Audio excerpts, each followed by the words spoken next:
Hello to all my fellow paranormal investigators out there. Okay, so I was out on an investigation outdoors using a phantom light IR illuminator, and I quickly noticed that it wasn't quite enough illumination for shooting outdoors, and so I wanted to find a way to fix that, get more illumination, but also didn't want to spend a small fortune doing so. So did a little bit of research and I found these guys. A little IR flashlight with 12 IR LEDs. It looks white on film, but trust me, the lights are really red. They have like a red glow to them.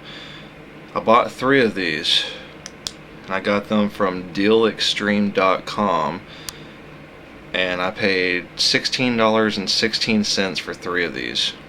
Okay. I also have one of these. It's the illuminator bracket that Phantom Light sells. And so I'm going to mount these 3 IR flashlights onto this bracket to use along with my Phantom Light. As you can see, I've already pre-marked where I'm going to drill the holes.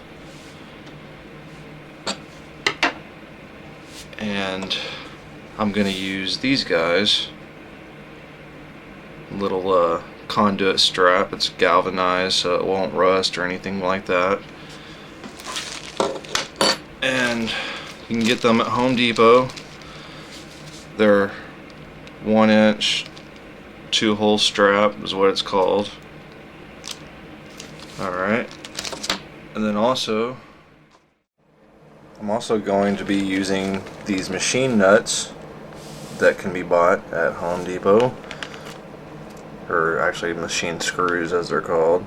It's number 832 and they're a 1/2 inch long. You can also use the machine screws that are 5/8 inch.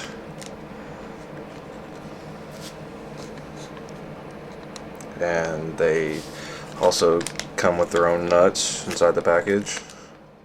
But I don't think I'm going to use the nuts. I think I'm going to use these wing nuts.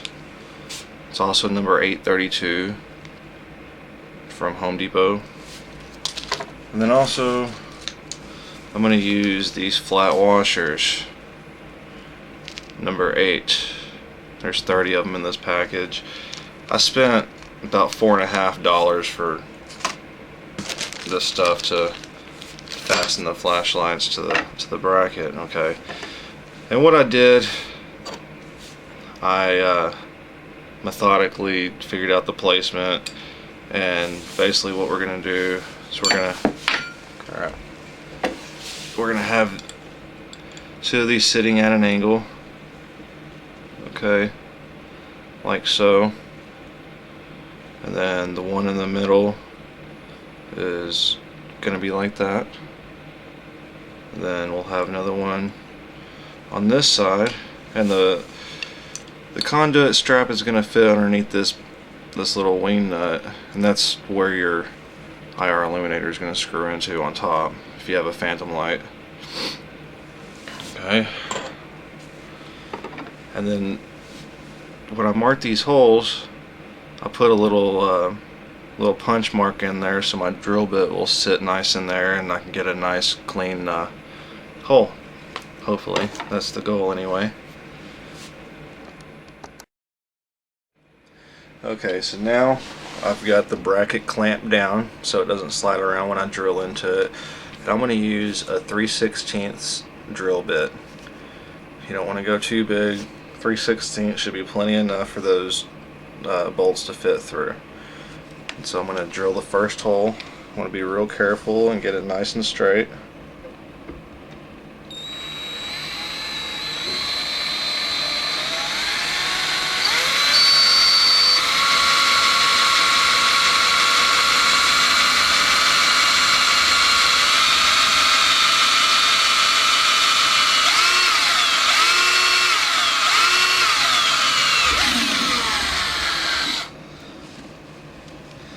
Alright, then you're just gonna do that for the rest of the marks that you have.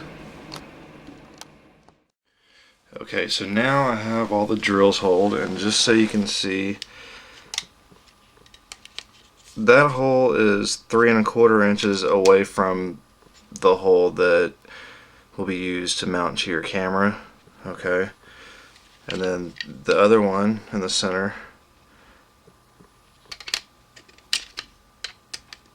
is about 2¾ inches from the hole where your phantom light will mount. Okay, and so now we're gonna mount. First thing you want to do, you want to take your little conduit strap and you want to bend it slightly so that way it'll fit snug around your flashlight. Just put that on. The flashlight has a little ridge right here by the top, and I've just lined it up with that so that way it doesn't slip and there's a nice grip. Okay, you may find that your conduit strap will slip on the flashlight a little bit, so what I've done is I've wrapped some just regular masking tape around the flashlight 3 or 4 times, and that should give the bracket some more grip so it doesn't slide around. You see that's nice and snug, and your holes will line up just right, and that way you don't have to worry about your flashlights moving around while you're walking around doing your investigation, and should make things pretty quiet. You won't have the rattle. What you want to do, you'll take a machine bolt and a washer, stick it through the hole, slide one on like that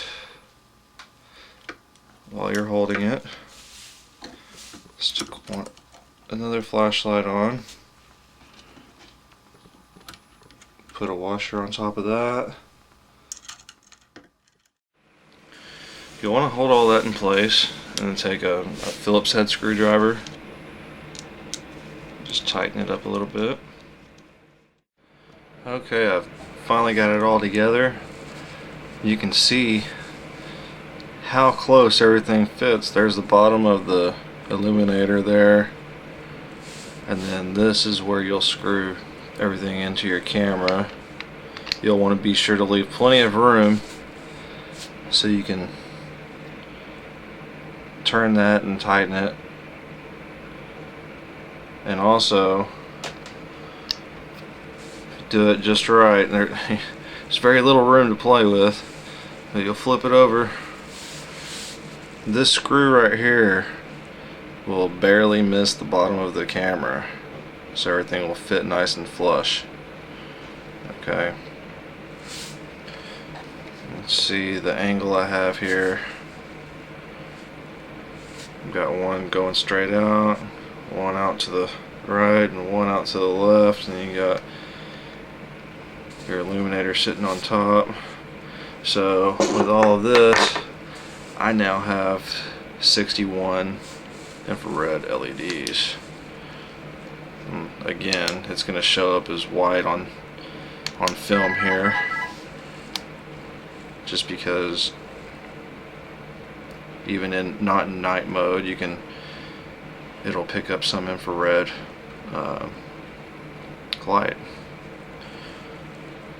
So the next part of the video, we'll go and test it in complete darkness, and I'll show you just exactly how much more light you are getting with these little flashlights that are like literally $5 each.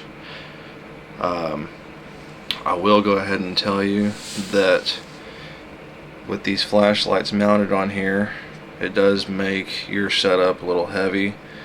Probably around a pound to a pound and a half, including the camera. So that's something to look out for. Another downside of doing it like this is each one of these infrared flashlights takes 3 AAA batteries. So you've got a total of 9 AAA batteries here for these flashlights and a 9-volt for the phantom light. But that's kind of the name of the game as far as paranormal investigating goes. It's all about having plenty of batteries. Okay, we're outside now in my backyard. There are some like trees, some small trees in front of me, about 25 feet or so. I'm going to turn on my phantom light, see how much it illuminates them. Can't really see them that much, maybe a little bit. Now I'm going to turn on the flashlight in the middle. Oh, looky there, you can see them now. Now for the one on the right and the one on the left. It's quite a change. See quite a bit, even though there's really not much out here for the light to reflect off of. I'm going to scoot back just a tad, and my camera is zoomed all the way out, by the way.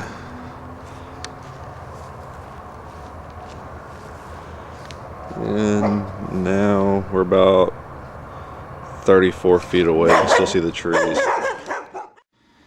Okay, we're up in my attic right now. I'm standing at one end of it. The other end is about 37 feet in front of me. Right now I'm using just the Sony infrared light on my camera. You can see the opening to the attic right there.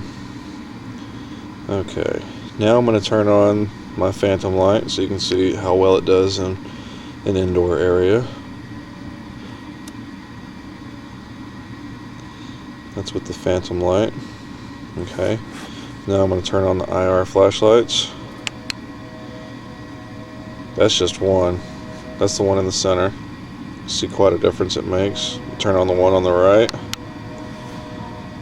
and the one on the left. So you can see everything on the screen is illuminated, which will hopefully allow everybody to capture more paranormal evidence, shadow people, whatever. Hopefully full-bodied apparitions. I'm going to turn off the phantom light and just leave the flashlights on so you can see what a difference that makes. Makes a little bit of a difference. Okay. I'm going to turn off the two flashlights on the side so you can see what just having the one middle flashlight does.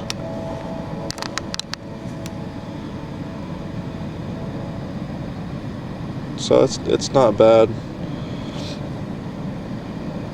I mean, I'm going to turn on the phantom light with just the center light.